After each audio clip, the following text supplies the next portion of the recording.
Hola a todos, en el video de hoy volveremos en el tiempo para investigar las vidas de algunas de las cortesanas más impactantes y exitosas de la historia.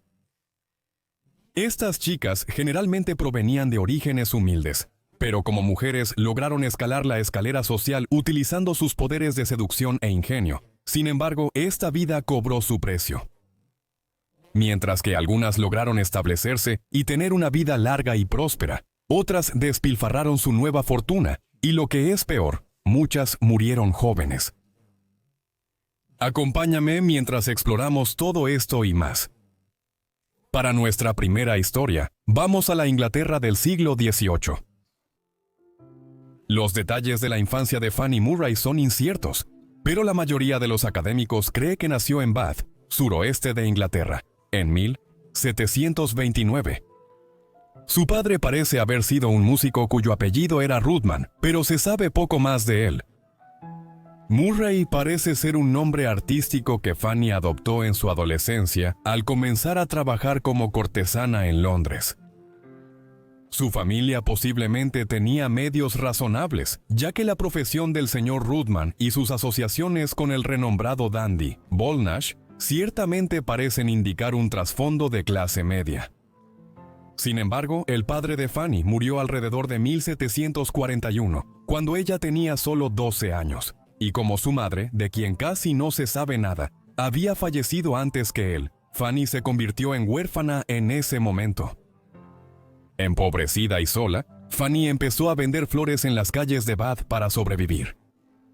Durante este tiempo, escuchó chismes escandalosos y notó cuántos hombres viejos adinerados tenían mujeres hermosas en su compañía. Se decía que era una chica bonita, y pronto llamó la atención de John Spencer, mujeriego de 34 años y nieto de John Churchill, primer duque de Marlborough, uno de los grandes generales de Inglaterra. Aún así, Spencer no sería su salvador. La encantó con palabras amables y promesas incumplidas, y después de tener su malvado camino con ella, se fue rápidamente. Ella fácilmente podría haberse convertido en una chica arruinada, si no hubiera sido por el viejo conocido de su padre, Ball Nash.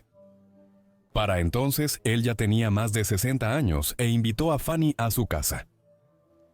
Nash proporcionó amablemente para Fanny, y le dio un gusto por las cosas más finas de la vida, mientras podemos suponer que ella lo hizo muy feliz de hecho.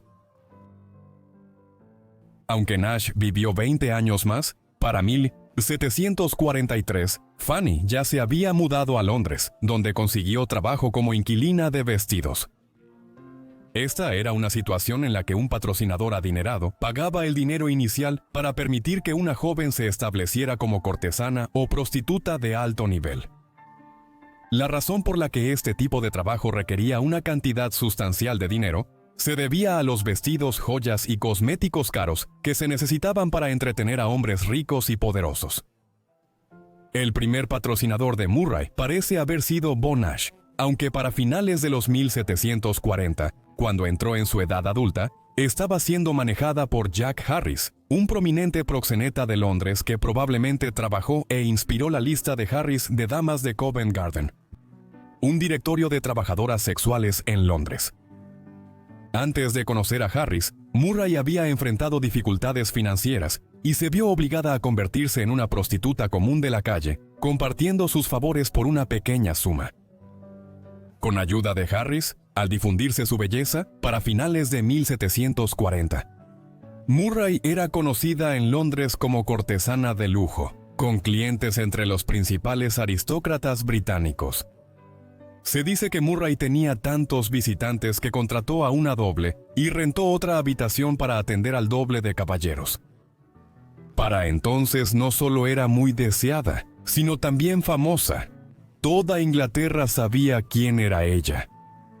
Un diario de la época señala que era un vicio no conocer a Fanny. Era un crimen no brindar por ella en cada comida. La manía de Fanny se apoderó pronto. Aparecía frecuentemente en noticias y se volvió un ícono de la moda, elogiada por su vestido y atuendo. Su influencia en la moda de la época fue tan grande que todas las mujeres de la ciudad copiarían incluso el más mínimo cambio en su estilo. Mientras tanto, sus maridos compraban secretamente retratos miniatura de ella y los insertaban en sus relojes de bolsillo para poder contemplar su belleza. Para los 1750, su fama era tal que apareció en varias xilografías y panfletos de gran formato publicados en Londres. Uno de ellos, llamado La criada descuidada, ofrecía los supuestos consejos sexuales de Fanny sobre cómo ser una dama francesa, aunque no se sabe si realmente eran sus consejos. Es más probable que los autores usaran su nombre para aumentar las ventas.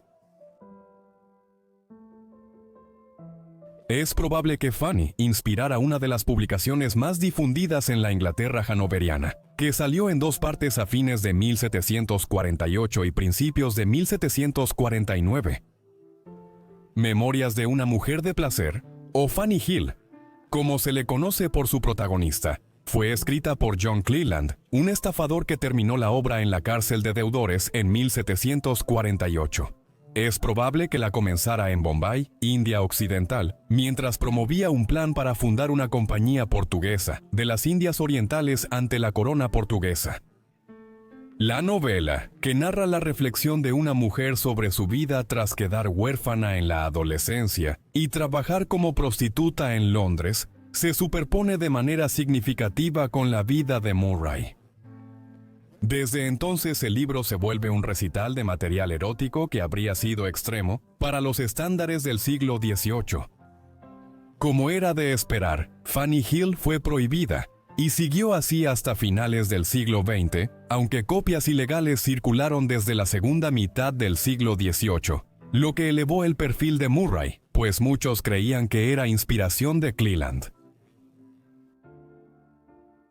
A principios de 1750, la reputación de Fanny creció de nuevo al difundirse que asistía a los famosos clubes Hellfire y Divan en Londres. El club Hellfire se fundó en 1718 por el duque de Wharton, pero su versión más famosa inició en 1749 con Francis Dashwood. Fraternidad secreta de libertinos de alta sociedad, sus reuniones eran principalmente para beber en exceso y desafiar normas sociales y morales. Aunque era una sociedad solo para hombres, aparentemente Fanny fue contratada para aparecer en ocasiones vestida de monja y participar en obscenas fiestas borrachas. El Divan Club, fundado en 1744 por el cuarto conde de Sandwich, John Montagu, era un grupo social menos incendiario y amante ocasional de Fanny después.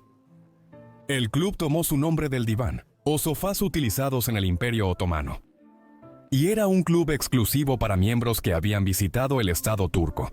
El club era más un club de cena y menos notorio que el club Hellfire. Fanny lo asistió como parte del harén, una reunión con insinuaciones sexuales, pero que podría haber sido un evento de comida más tranquilo, donde los individuos se brindaban entre sí. Exactamente cuál era el papel de Fanny en el club diván no está claro, pero fue efímero, ya que el club se disolvió en la segunda mitad de los 1740, ya que varios miembros se fueron para establecer o unirse al club Hellfire de Morisky.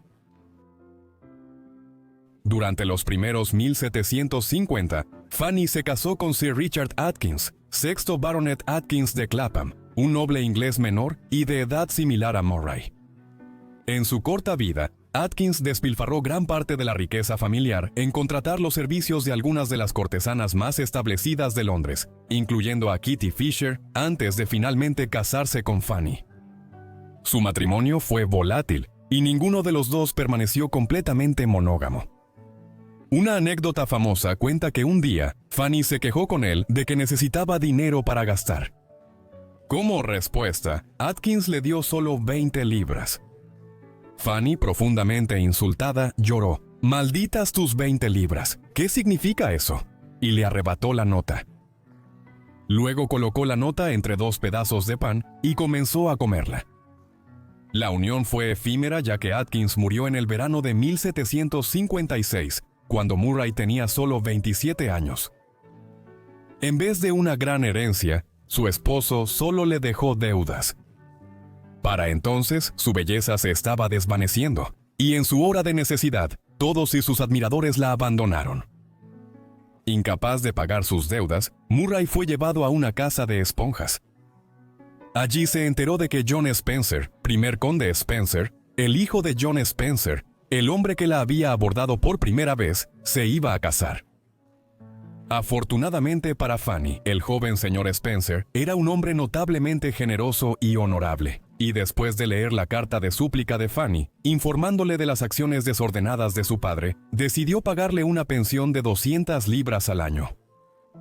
Spencer no solo la salvó de la pobreza, sino que también la presentó a un amigo suyo, David Ross, un actor inglés y dueño de teatro, que había aparecido en numerosas producciones prominentes en el escenario de Dublín y Londres, incluyendo una versión de El avaro de Henry Fielding, interpretada en Smoke Alley en Dublín a finales de los 1740, y Los amantes conscientes de Richard Steele, que debutó en Drury Lane en Londres en 1751. Rápidamente se enamoraron, y para asombro de todos se casaron dentro del año. Su unión fue feliz y, aunque antes Fanny era cortesana, dejó ese trabajo en 1757 y permaneció leal a Ross tras casarse. A pesar de esto, no evitó su pasado. En 1759, 2 años después de casarse con Ross, se publicó una memoria en Londres titulada Memorias de la celebrada Miss Fanny Murray, intercaladas con las intrigas y amores de varias personalidades eminentes, basadas en hechos reales. Fue escrito de forma anónima y en tercera persona, pero parece bastante claro que Murray fue responsable de escribirlo o de que se escribiera en su nombre. Fue una de varias memorias que relataban las vidas de cortesanas famosas de Londres, publicadas a mediados del siglo XVIII. A pesar de su retiro en los 1750, Fanny se encontró envuelta en uno de los escándalos políticos y literarios más notorios de Inglaterra, del siglo XVIII en 1763. Ese año apareció en Londres una nueva obra impresa titulada Un ensayo sobre la mujer. La obra fue escrita por John Wilkes, un periodista radical y político controvertido que había sido elegido para el Parlamento por Aylesbury en 1757. En 1762, Wilkes había establecido un periódico llamado North Britain, con el propósito de atacar al gobierno del nuevo primer ministro británico, John Stuart, tercer conde de Bute. Wilkes posiblemente escribió un ensayo sobre las mujeres junto a Thomas Potter, colega en el Parlamento y miembro del Club Hellfire, antes de su muerte en 1759. Era esencialmente una parodia obscena del ensayo sobre el hombre de Alexander Pope. Se refiere a Fanny en la primera línea y se vuelve más escandaloso con casi cada frase. El poema fue rápidamente acusado de lujuria y blasfemia, en gran parte porque después de explorar las actividades sexuales de Fanny, Wilkes y Potter continuaron comparándola con la Virgen María, un movimiento audaz en un siglo en el que la religión aún era central en la vida británica. No hay indicación de que Fanny colaborara de ninguna manera con Wilkes o Potter en el texto, pero rápidamente llegó a su atención incluso en su retiro, lo que la perturbó y causó brevemente algunas tensiones considerables en su matrimonio. También generó mucha tensión en otros. A fines de 1763, poco después de publicarse, un ensayo sobre mujeres fue leído por John Montague, cuarto conde de Sandwich, examante de Fanny en la Casa de los Lores. Sandwich guardaba rencor contra Wilkes, debido a un incidente que había ocurrido en el Hellfire Club algún tiempo antes, cuando Wilkes había dejado una cicatriz en Sandwich durante una sesión de espiritismo ebria. Lo acusó de obscenidad y blasfemia al leer el poema. La Cámara de los Lores estuvo de acuerdo, y Wilkes fue condenado por difamación y sedición en enero de 1764, aunque ya había huido del país a Francia en previsión de este ataque. Nunca hubo cargos contra Murray.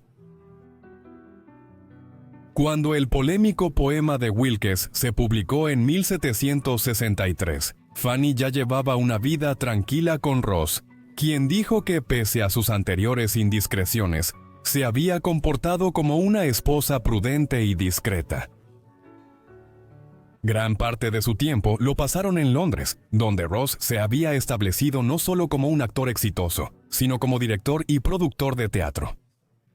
También viajaron a Escocia, donde Ross actuó en varias obras en Edimburgo, incluyendo Los amantes conscientes en el Teatro Real, a fines de los 1760. No parece que hayan tenido hijos. Fanny falleció en Londres el 2 de abril de 1778 a los 48 años. Debido a la notoriedad del libro Fanny Hill, se han producido numerosas adaptaciones cinematográficas y televisivas a lo largo de los años. Más recientemente, una miniserie de la British Broadcasting Corporation de 2007.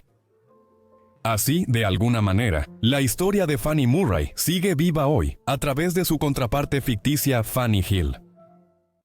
A continuación, examinaremos a la contemporánea de Fanny Murray, que era aún más renombrada. Se cree que Kitty Fisher nació en Soho, Londres, el 1 de junio de 1741, aunque la fecha es debatida y pudo haber sido en 1738. Presumiblemente, su nombre de nacimiento era Catherine, aunque se la refería invariablemente como Kitty durante toda su vida adulta. No se sabe mucho sobre su vida temprana, pero claramente provenía de circunstancias humildes, posiblemente de una familia de luteranos alemanes que se habían establecido en Inglaterra en el siglo XVII. Los peces probablemente eran pobres, lo que motivó a Kitty a trabajar desde adolescente con un sombrerero y un corsetero, fabricantes de sombreros y corsés en ese tiempo. Quizá provenía de una familia respetable que consiguió un puesto como dama de compañía de una noble o cortesana en Londres a mediados de 1750. Esto explicaría su ascenso como cortesana en los 1750 y cese, ya que atrajo la atención de varios aristócratas. Kitty se volvería una figura destacada en la alta sociedad londinense por su labor como cortesana. Desde el siglo XV, las cortesanas surgieron en las cortes aristocráticas de Europa, y entre los más ricos, siendo mujeres educadas, que hablaban varios idiomas, conversaban sobre literatura y dominaban cosméticos y perfumes, especialmente en las cortes de Italia y Francia durante el Renacimiento y Barroco. Kitty empezó a trabajar como cortesana en Londres en 1757, con solo 15 o 16 años. Lo hizo tras atraer la atención de aristócratas británicos y figuras de la alta sociedad. No se sabe con certeza quién fue el primero, pero el candidato más probable es Augustus Keppel, primer vizconde Keppel, hijo de William Keppel, segundo conde de Albemarle y uno de los confidentes más cercanos del rey Jorge II. Augustus tenía poco más de 30 años cuando conoció a Kitty y regresó brevemente a Inglaterra durante su permiso del servicio naval en la Guerra de los 7 Años contra Francia, entre 1756 y 1763. Desde entonces, Kitty vivió aventuras con figuras destacadas en la corte georgiana de Londres, a fines de 1750 y principios de 1760. Con el tiempo, se hizo muy conocida en toda Inglaterra, y se convirtió en un icono de celebridad, uno de los primeros de los tiempos modernos. Para entender cómo Fisher llegó a su posición en la sociedad inglesa a fines de 1750 y principios de 1760, es esencial comprender el funcionamiento y evolución de los medios de comunicación en ese periodo. En el siglo XV, en países como Inglaterra, la gente sabía poco del mundo. No había internet, televisores ni radios. Ni siquiera había periódicos y los libros eran artículos de lujo costosos. Las noticias sobre asuntos públicos y personas solo se transmitían de boca en boca, y si vivías en un pueblo rural aislado, sabías poco del mundo exterior. Todo eso comenzó a cambiar en el siglo XVI con la llegada de la imprenta, que resultó en la producción masiva de panfletos baratos y hojas de noticias relacionadas con eventos públicos. Para cuando Kitty nació, estaban apareciendo nuevamente nuevas formas de medios, específicamente periódicos e incluso las primeras tiras cómicas. El periódico The Spectator se publicó por primera vez en 1711. Hacia 1750, se habían vendido 7 millones de copias de varios periódicos en Gran Bretaña.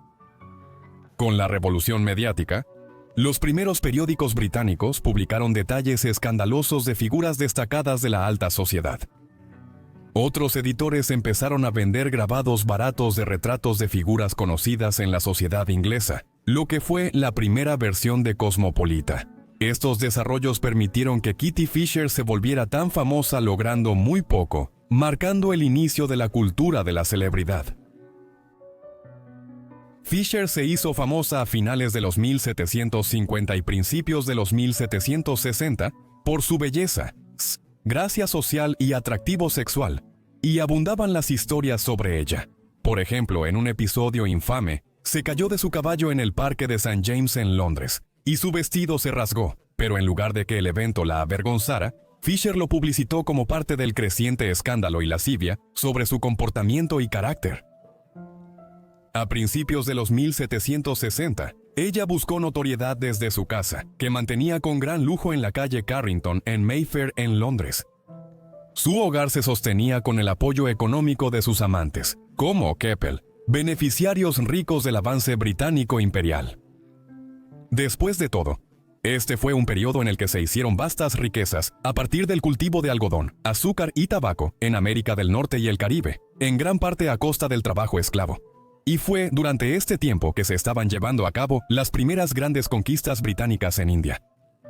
Gracias a esto, Fisher pudo tener una casa lujosa y hasta contratar sirvientes con librea, algo usualmente reservado para la nobleza inglesa.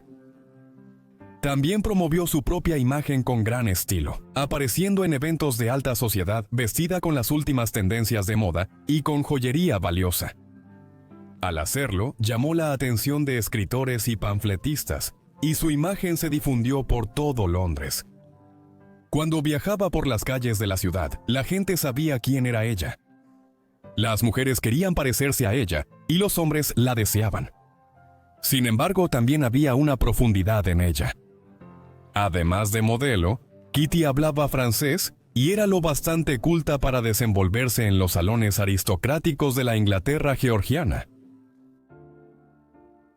Fisher también apareció en Histoire de ma vie, o Historia de mi vida, la famosa autobiografía del viajero veneciano, lotario y memorialista Giacomo Casanova, quien era famoso por sus conquistas sexuales. En 1763, Casanova, ya en sus últimos 30 años, llegó a Inglaterra para proponer al gobierno de Jorge III su idea sobre loterías estatales.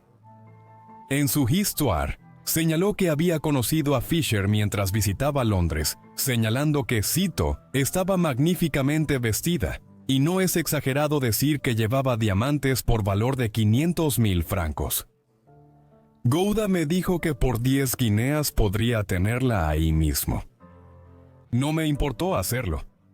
Sin embargo, aunque encantadora, solo podía hablar inglés, y me gustaba tener todos mis sentidos, incluido el de mi audición, ratificados. Cuando se fue, la señora Wells nos contó que Kitty había comido un billete de 1000 guineas en una rebanada de pan con mantequilla ese mismo día. La nota era un regalo del Sir Atkins, hermano de la bella señora Pitt. No sé si el banco agradeció a Kitty por su regalo. La afirmación sobre Fisher comiendo un sándwich de billetes era un tropo literario común en esa época, y figura en muchos textos de mediados del siglo XVIII. Era sintomático de la fascinación con los billetes en el siglo XVIII, ya que circulaban más libremente, después de haber sido ideados en su forma moderna en Suecia en la segunda mitad del siglo XVII. Sin embargo, el relato de Casanova sobre su encuentro con Fisher es posiblemente falso, ya que ella ciertamente hablaba más idiomas que solo inglés. Sin embargo, muestra hasta qué punto Fisher era conocida y vista como una mujer de moral relajada en la alta sociedad londinense. Parte de la fama de Kitty surgió como resultado de sus asociaciones con algunos de los artistas más prominentes de la época. En 1765 posó para que Nathaniel Hone, retratista y pintor de miniaturas irlandés, le hiciera un retrato. También es posible que Fisher haya sido pintada por James Northcote, Richard Purcell y Philippe Mercier. Mercier era un artista alemán de ascendencia francesa hugonote que emigró a la corte del rey Jorge I. Tras la subida al trono del señor hanoveriano como rey de Gran Bretaña a mediados de 1710. Fue uno de los primeros protagonistas del estilo roco o pintura barroca tardía, y pintó a Kitty así a fines de los 1750, poco antes de morir en 1760. Kitty se asocia más con Joshua Reynolds en el arte inglés de la época. Nacido en 1723, Reynolds emergió como uno de los principales pintores de retratos de la Europa del siglo XVIII. Reynolds pintó numerosos retratos de Fisher a finales de los 1750 y hasta los 1760. El más famoso hoy en día es Kitty Fisher como Cleopatra, disolviendo la perla, que está colgado en Kenwood House, en el borde de Hampstead Heath. Pintado en 1759, el cuadro representa a Fisher dejando caer una perla en una copa, en una escena que alude al famoso evento en el que se cree que la reina egipcia Cleopatra dejó caer una perla en la copa de vino, cuando cortejaba al general romano Marco Antonio, un cuento relatado por el enciclopedista romano imperial, temprano Plinio el Viejo en su Historia Natural. Las diversas pinturas de Reynolds sobre ella y las de otros artistas de la época fueron utilizadas a propósito por Fisher para desarrollar su imagen pública. Se produjeron xilografías y grabados de algunos de estos retratos y volaron fuera de las imprentas. El público ansiaba tener algo de la famosa Kitty Fisher, así que se vendieron miles a precio moderado en toda Inglaterra, como una versión del siglo XVIII de revistas de celebridades. También tenía su sombrero, un accesorio de moda esencial a fines de 1750. Fisher fue una hábil manipuladora de los medios masivos, similar a cómo celebridades modernas como las Kardashians han usado redes sociales desde mediados de los 2000 para fortalecer su imagen e imperio mediático.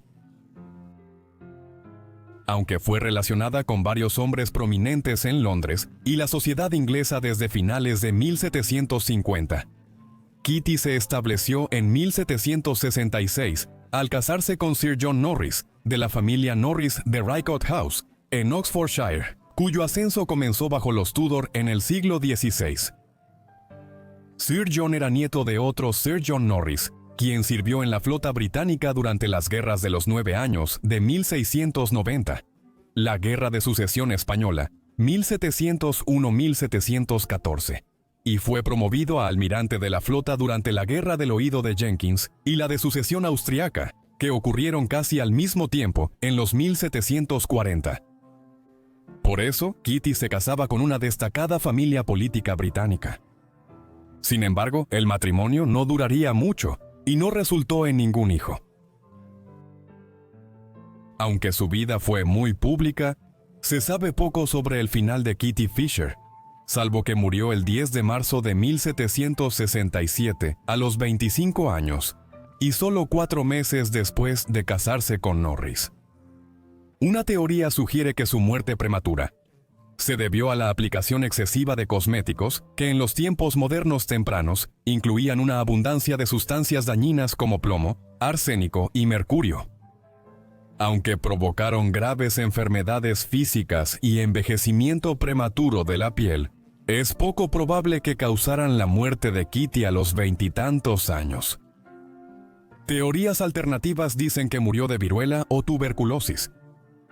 La primera fue la enfermedad más mortal del siglo XVIII, y fue tan aguda que las preocupaciones sobre su propagación llevaron al desarrollo de las primeras vacunas del mundo, solo unos años después de la muerte de Fisher. Consumo era el nombre de la tuberculosis, antes de que se estudiara y comprendiera adecuadamente a principios del siglo XX. Sea cual sea la causa, sabemos que Fisher murió joven. Fue enterrada en el cementerio de la iglesia en Benenden, Kent, cerca de Tunbridge Wells. Su vida es sintomática del creciente concepto de celebridad a medida que Europa se adentraba en la era moderna, y, en consecuencia, ha sido representada en varias películas, programas de televisión y producciones teatrales desde entonces. Kitty hoy es recordada principalmente por una canción de cuna que la menciona. Lucy Lockett perdió su bolsillo. Kitty Fisher lo halló. No había ni un centavo, solo un lazo. Vamos a la Francia de inicios del siglo XIX. Marie Duplessis, cuyo verdadero nombre era Alphonse Rose Plessis, nació el 15 de enero de 1824 en Nonant-le-Pont, Normandía, al norte de Francia. Alfonsina no nació en la riqueza, todo lo contrario. Su origen fue de extrema pobreza y dificultad. Su padre, Marin Plessy, era el hijo ilegítimo de una prostituta y un sacerdote. Era un hombre que había sido brutalizado por sus experiencias de vida y había desarrollado una inclinación siniestra él mismo. Era abusivo con la madre de Alfonsine, Marie, y finalmente la abandonó para buscar trabajo como criada y dejar esa vida. Se cree que ella tenía la intención de eventualmente enviar a buscar a sus hijas para que se unieran a ella en algún momento en el futuro. Pero el plan nunca se materializó, ya que Marie murió cuando Alfonsine tenía solo 6 años. La infancia de Alfonsine no mejoró. Fue separada de su hermana mayor poco después de la muerte de su madre, cuando fue enviada a vivir con un tío. En este momento, Alfonsine fue enviada a vivir a la granja de uno de los primos de su madre. Varias biografías indican que Alfonsine fue maltratada aquí por algunos trabajadores de la granja desde los 11 años. Finalmente, Alfonsine fue rescatada de esta terrible situación cuando fue enviada de vuelta a su padre, quien la hizo aprendiz de lavandera, una ocupación que implicaba un duro trabajo físico con poca recompensa financiera, pero que sí la alejó del escenario tortuoso en la granja. Sin embargo, incluso este respiro no duró mucho, ya que el padre de Alfonsine la abandonó a principios de su adolescencia y parece haberla vendido a un soltero anciano en París. Ahora estaba sola, pero mostró su ingenio al huir del soltero mayor y conseguir trabajo como criada en la capital francesa. Un tiempo después fue aprendiz de una modista, pero fue a finales de su adolescencia cuando comenzó a trabajar como cortesana, la profesión que resultaría en adquirir una especie de fama literaria a mediados del siglo XIX. Un día en 1839, Alphonsine Plessy, que para entonces tenía 15 años, estaba parada en una calle de París mirando con anhelo un puesto de comida que vendía platos de papas fritas. Mientras estaba allí, un tal Louis Nestor Roqueplant, un escritor, periodista y director de teatro muy respetado en París en ese momento, pasó por allí y la vio. Entendiendo que la expresión en su rostro nacía del hambre y la privación, se acercó a la joven y le ofreció comprarle algo de comida. Alfonsine le agradeció y devoró el plato cuando se lo presentaron. Fue un encuentro casual, pero uno que cambió la vida de Alfonsine. En los meses siguientes, Alfonsine entabló una relación con Roqueplant, lo que le permitió conocer a varias figuras literarias, artísticas y hombres adinerados en París. Para entonces, ella ya se destacaba como joven atractiva, y a inicios de los 1840, inició varias relaciones con personas adineradas que conoció en París. El primero fue con el señor Nollet, próspero dueño de restaurante en la ciudad. A las pocas semanas de conocerla, Nollet había alquilado un apartamento para ella en la ciudad, en la Rue de la Carte, y le dio 3.000 francos para satisfacer sus necesidades materiales. Fue el comienzo de su nueva vida como cortesana, efectivamente una prostituta para clientes más adinerados. Al poco tiempo, Alfonsine notó que había clientes más ricos que Monsieur Nollet y empezó a buscar en otros sitios. También fue alrededor de este tiempo que adoptó el nombre por el que es más conocida, Marie Duplessis. Marie era el nombre de su madre, mientras que Duplessis era una versión ligeramente alterada de su verdadero apellido, Plessis. Alphonsine simplemente añadió un du a este, ya que le daba un toque aristocrático al apellido. También comenzó a desarrollar intereses asociados con la aristocracia. Por ejemplo, uno de sus amantes, un joven adinerado llamado Agénor du Guiche, organizó para que ella recibiera lecciones de danza y piano, y también comenzó a aprender a leer y escribir. Duplessis se convirtió en la sensación de muchas fiestas francesas en la capital francesa durante los años 1840, famosa por su ingenio y belleza. Pero aquellos que la conocían bien, también había una tristeza contradictoria en ella a veces, un producto, sin duda, de su traumática infancia. Su conciencia de lo sombría que podría ser la existencia de una persona se podía ver en sus donaciones benéficas a fundaciones que ayudaban a mujeres maltratadas y niñas abandonadas en París, una situación de la que había escapado no hace mucho tiempo. Nuller y de Guiche estaban lejos de ser los únicos amantes de Duplessis. Otros incluyeron a Édouard de Périgord, el novelista romántico, Roger de Beauvoir, el conde Gustav von Stackelberg, un anciano aristócrata del centro de Alemania, y el compositor y pianista húngaro Franz Liszt. Probablemente Liszt fue la persona más cercana y querida para Marie. Y si alguna vez sintió amor verdadero, seguramente fue por él. Sin embargo, la vida amorosa de Marie es ciertamente más recordada hoy por su aventura con Alexandre Dumas Jr., el hijo de Alexandre Dumas Sr., el aclamado autor de novelas como Los Tres Mosqueteros y El Conde de Montecristo. El hijo también tenía ambiciones literarias, las cuales lograría hasta cierto punto en su vida posterior, aunque siempre vivió a la sombra de su padre. En 1844, todavía era un joven de 20 años cuando conoció a Marie, quien tenía la misma edad que él. Entraron en una relación en pocas semanas, pero Dumas, encaprichado con Marie, se atormentaba por sus relaciones con otros hombres a mediados de los años 1840. Intentó alejarse de ella en 1846, aunque ella dejó claro que quería seguir la relación, incluso si no sería monógama. Marie huyó brevemente a Londres en 1846 y se casó con su amante, el aristócrata francés Édouard de Périgord. Sin embargo, también estaba cada vez más enferma, a pesar de que solo tenía 22 años en ese momento. Marie padecía tuberculosis, una devastadora enfermedad que se volvió más virulenta en la miseria urbana de la Europa industrial. Lo que era peor, se sabía poco sobre cómo se transmitía la tuberculosis, cómo impactaba en sus víctimas o cómo detener sus estragos en el siglo XIX.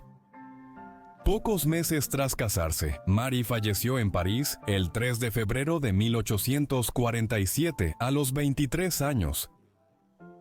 Su esposo y otro de sus amantes, el conde Gustav von Stackelberg, estaban a su lado cuando falleció. Su funeral fue en el cementerio de Montmartre, en el norte de París, días después. Asistieron cientos de personas, muchas del ámbito artístico y literario de París, reflejando lo alto que ascendió como cortesana en la capital francesa en pocos años. Marie fue inmortalizada poco después de su muerte por Dumas en su obra más aclamada, titulada La Dame aux Camélias, la Dama de las Camelias, a veces conocida simplemente como Camille. La novela era una cuenta biográfica apenas disfrazada de la vida de Marie, con el personaje principal, Marguerite Gautier, siendo efectivamente Marie, y el personaje masculino principal en el libro, Armand Duval, siendo Dumas en todo menos en nombre. La novela destacó en su época por retratar con compasión a una cortesana, mostrando cómo su vida fue marcada por sus circunstancias tempranas, algo poco común para los lectores. Luego se convirtió en un bestseller en Francia durante la segunda mitad del siglo XIX. Dumas siguió el libro en 1852 con una versión teatral de La Dama de las Camelias. Al principio fue prohibida por censores teatrales parisinos que no aceptaban mostrar la prostitución y la devastadora tuberculosis en escena. Sin embargo, por la reputación del padre de Dumas, pronto cambiaron de opinión y autorizaron la obra. Sin embargo, no tuvo tanta suerte en otros lugares, y la obra fue prohibida en Londres durante muchos años. No solo Dumas relató elementos de la historia de Duplessis a mediados del siglo XIX. Solo unos años después, el famoso compositor italiano Giuseppe Verdi compuso una de sus óperas más aclamadas, La Traviata, que contaba la historia de Marie. La ópera de Verdi se inspiró en la obra de Dumas, pues había visitado París a principios de 1852 cuando La Dame aux Camélias se estrenó en la capital francesa. Verdi quedó impresionado por la historia e inmediatamente comenzó a componer música para lo que se convertiría en una ópera derivada de la narración de Dumas de la historia de Marie. El resultado, que se finalizó en 1853, fue La Traviata, que se traduce aproximadamente como La Mujer Caída. Se estrenó en la Ópera La Fenice de Venecia el 6 de marzo de 1853 e Idaccela así. El personaje principal se llamaba Violeta, pero claramente estaba basada en Marie Duplessis, y su historia termina exactamente como lo hizo la vida de Marie, con su tiempo como prostituta y luego su muerte por tuberculosis. Aunque la Dame aux Camélias seguía censurada en Gran Bretaña, La Traviata se presentó en Londres pocos meses después de su estreno en el norte de Italia. La justificación para esto era que, mientras que una audiencia inglesa podría entender la historia de Duplessis cuando se relataba en el francés que Dumas había usado, se creía que la ópera de Verdi sería incomprensible para una audiencia inglesa donde pocos hablaban o entendían italiano. La Traviata destacó por mostrar al primer personaje de ópera que muere por tuberculosis. Su temática conectó con la gente y la historia de Marie pronto fue una de las óperas más populares del siglo XIX. Ha permanecido como una de las obras más aclamadas de Verdi en el siglo y medio transcurrido desde entonces, y todavía se interpreta ampliamente hoy en día. Por lo tanto, aunque muchas personas desconocen el hecho, muchas personas han visto la historia de Marie Duplessis representada ante ellos en la ópera. Marie Duplessis todavía es bastante recordada hoy en día, en gran parte debido a sus asociaciones con algunas de las figuras literarias y culturales más prominentes de mediados del siglo XIX. Se han publicado varias biografías sobre ella, mientras que en su Normandía natal se puede visitar un museo dedicado específicamente a su memoria, el Museo La Dame aux Camélias, así llamado por la obra de Dumas. El papel de Margarita en La Dame aux Camélias o Camille se convirtió en uno de los roles más preciados en la Edad de Oro del teatro, a finales del siglo XIX, y la historia de Margarita ha sido contada de nuevo en miles de representaciones, desde los escenarios de París hasta Broadway en Nueva York, hasta el día de hoy. Para nuestra historia final, nos quedamos en Francia. La mujer conocida hoy y en la historia como Margarita Stenil, nació como Margarita Jean Jappé en la región de Beaucoux, en el noreste de Francia. 16 de abril de 1869. Aquellos cercanos a ella la llamaban Meg y provenía de una próspera familia de clase media. Su padre, Edward, logró convertirse en un exitoso industrial, mientras que su madre, Emily, era hija de un posadero. El acaudalado trasfondo de Meg significaba que recibió una buena educación. Incluso tenía su propia institutriz, y esto le serviría en los años posteriores. Cuando tenía 17 años, Meg se involucró con un amigo de su hermano, pero pronto las cosas se fueron demasiado lejos, y su padre tuvo que intervenir y romper las cosas. Meg estaba muy unida a su padre y quedó devastada cuando en 1888 murió de un ataque al corazón. Con la muerte de su padre, las aspiraciones de Meg de formar parte de la sociedad parisina crecieron, y en los años venideros se inclinó hacia la capital francesa, donde se involucraría en varios escándalos. Antes de que Meg se fuera a vivir a París, se dirigió a Bayona en el sur de Francia para visitar a su hermana. Tenía alrededor de 20 años en ese momento, y fue aquí donde conoció a Adolphe Tissot Stenil, un artista francés casi el doble de su edad. Pronto se enamoró de Meg y se casaron en 1890. Así, Meg adquirió el nombre por el que es más conocida hoy, Marguerite Stenil. Su esposo era el hijo de Louis Charles Stenil, un artista relativamente exitoso, autor de algunos de los frescos que adornan la Catedral de Estrasburgo hoy en día, aunque Adolphe solo lograba subsistir a través de su pintura. La pareja se fue a vivir a París durante la Belle Époque, un periodo de inmenso logro artístico en la historia de la capital francesa, durante el cual se convirtió en la capital cultural del mundo.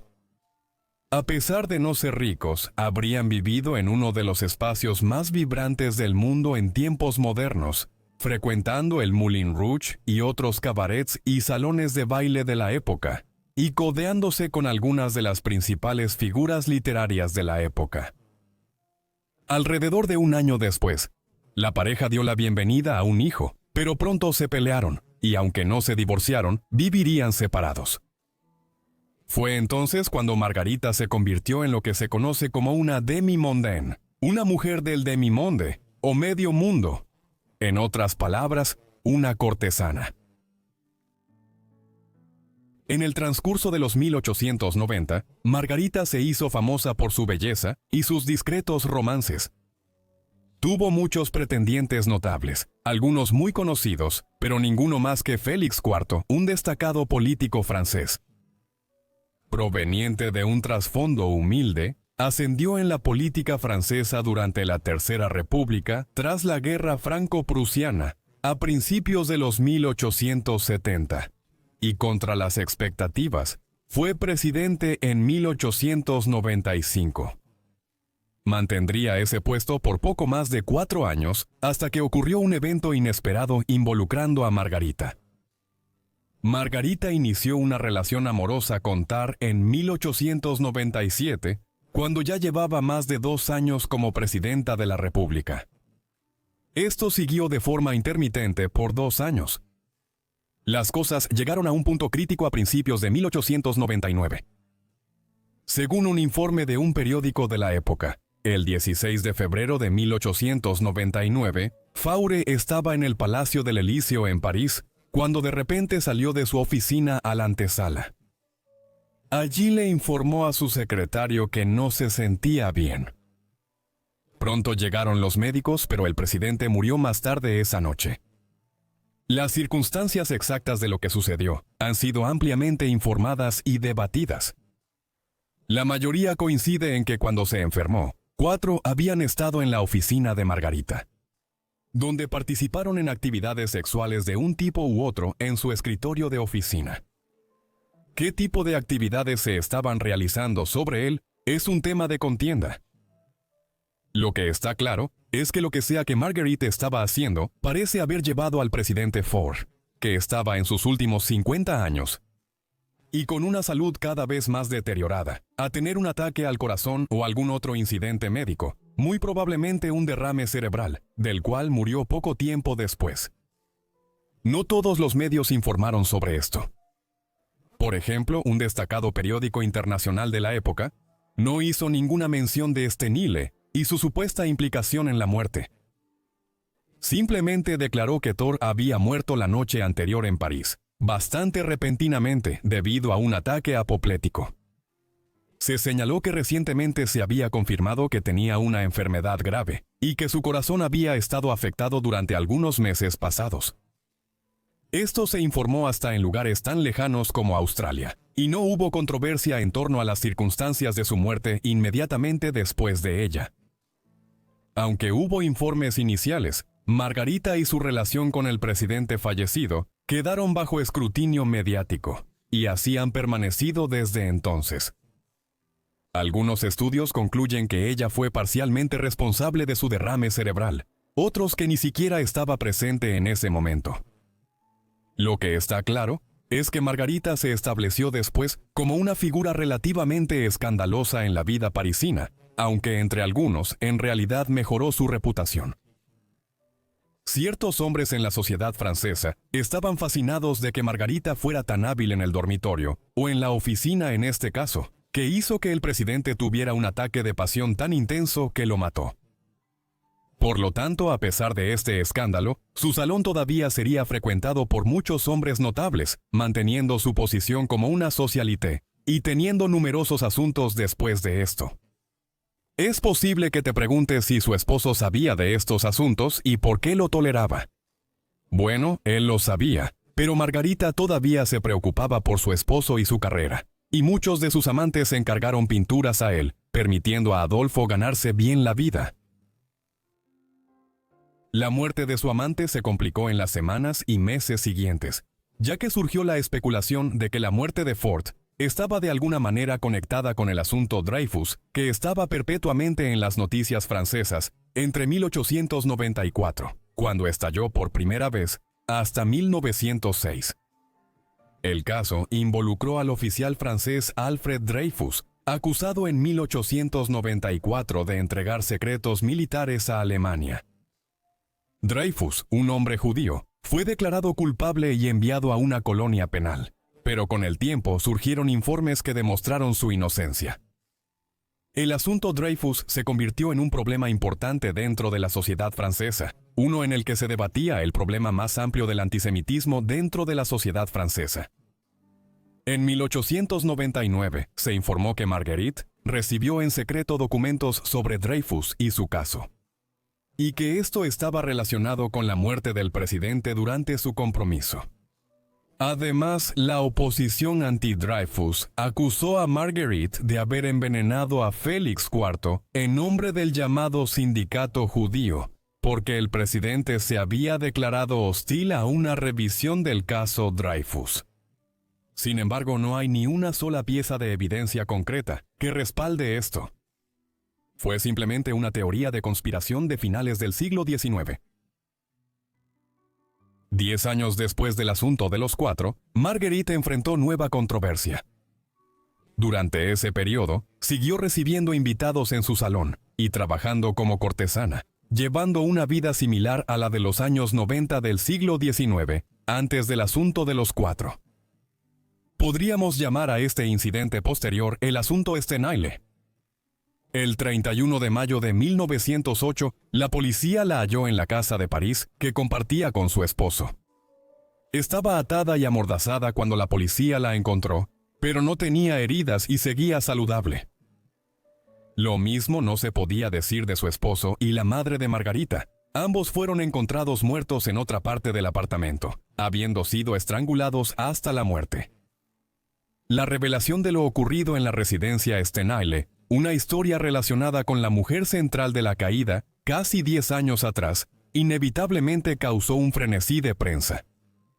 Esto fue exacerbado por la propia Margarita, quien añadió una capa de misterio a los eventos al afirmar que 4 individuos vestidos con túnicas negras habían entrado en su casa y la habían atado antes de matar a su esposo y madre.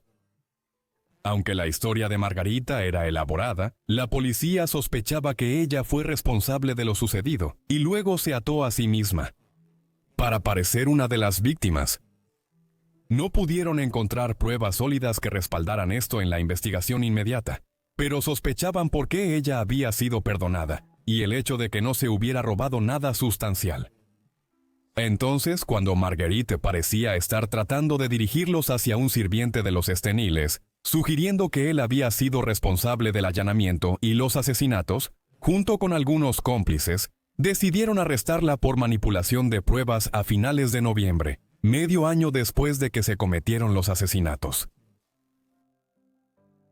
Marguerite fue enviada a la prisión de Saint-Lazare, en el camino de París, al suburbio de Saint-Denis. Se había establecido como una casa de huéspedes para aquellos que sufrían de lepra en la época medieval, aunque con el tiempo se había transformado en una especie de manicomio moderno temprano, y luego en una prisión. Fue aquí donde se la mantendría bajo detención mientras se procesaba su caso y se sometía a juicio en 1909. El caso de Margarita comenzó en el verano de 1909 y continuó durante el otoño, concluyendo finalmente a principios del invierno de ese año. Se convirtió en una fuente de escándalo nacional, con todos queriendo boletos para el juicio, y el caso se debatía constantemente en el silencio de París ese año. En primer lugar estaba el hecho puro de que la señora Stenheile, casi una década después de su papel en el asunto 4, había regresado repentinamente a los periódicos nacionales en un caso igualmente misterioso, que llevó a la muerte de su esposo y madre. Los periódicos llamaron a este caso el crimen del callejón sin salida, y comentaron sobre la actitud perturbadora de Margarita, que no parecía demasiado angustiada o triste por lo que había sucedido. Algunos sospechaban que ella había ordenado los asesinatos para que pudiera volver a casarse más tarde, pero era un motivo débil. Muchos no creían su historia, y había evidencia que contradecía lo que ella decía. Abundaban teorías de conspiración y el antisemitismo resurgía, junto con afirmaciones sobre el supuesto papel judío en el asunto Dreyfus, que continuó en Francia hasta 1906 cuando Dreyfus fue exonerado. El juez, que claramente estaba en contra de Marguerite, echó más leña al fuego sugiriendo que la evidencia de Stenheile no era creíble, calificando sus historias como tejidos de mentiras y repasando una lista de sus asuntos. A pesar de todo esto, Marguerite manejó la situación de manera excelente, mintiendo cuando era necesario y admitiendo errores si era necesario. Culpó de todas las inconsistencias a la incompetencia policial y sostuvo que los delitos los cometieron 4 ladrones vestidos de negro. Como no había pruebas reales para sustentar ninguna teoría alternativa, en noviembre de 1909, después de meses de deliberación, Marguerite fue declarada inocente. La verdad de lo que realmente ocurrió en su casa y la de su esposo en el verano temprano de 1908 nunca se conocerá completamente. Después del escándalo de su juicio, encarcelamiento y liberación, Marguerite decidió abandonar Francia y buscar una vida menos controvertida en Inglaterra, estableciéndose en Londres a principios de los 1910. Antes de esto, su hija se había ido a vivir con la extensa familia de su padre fallecido y se le prohibió contactar a su madre. Estuvieron separadas varios años, pero al final se reconciliaron en 1911. En Inglaterra, Marguerite intentó limpiar su nombre en la opinión pública escribiendo y publicando en 1912 sus memorias, donde defendía sus acciones en los años 1890 y 1900. Solo tuvieron éxito parcialmente en hacerlo, aunque desde entonces han sido examinados exhaustivamente por los académicos para examinar cómo una mujer acusada de la manera en que lo fue en la Francia de la Belle Époque caracterizó su propia defensa y acciones. El resto de la vida de Marguerite fue menos colorido. Se casó de nuevo en 1917 con el abogado británico Robert Scarlett, sexto barón Arbinger. El matrimonio duró hasta su muerte prematura una década después, en 1927. Marguerite estaba entrando a sus últimos 40 años cuando se casaron, y no pudieron tener hijos. Después de su fallecimiento, Marguerite vivió una vida tranquila en el sur de Inglaterra durante más de un cuarto de siglo, muriendo el 17 de julio de 1954, a la edad de 85 años, en la ciudad costera de Hove, en la Riviera Inglesa. Su historia ha sido popularizada en varias ocasiones en los últimos años, aunque todavía hay un considerable debate sobre lo que exactamente ocurrió, tanto en 1899 como en 1908. Gracias por ver este video sobre cuentos de cortesanas. Espero que les hayan parecido interesantes. Cuéntame en los comentarios qué opinas de estas historias, y si quieres más, dímelo. Espero que estén suscritos y tengan activadas las notificaciones para recibir mis videos en cuanto los suba. Además, si llegaste hasta el final, un agradecimiento especial para ti, y si estás interesado en contenido extra y más cosas sobre el canal y en el canal, asegúrate de revisar las membresías de mi canal que ahora tengo.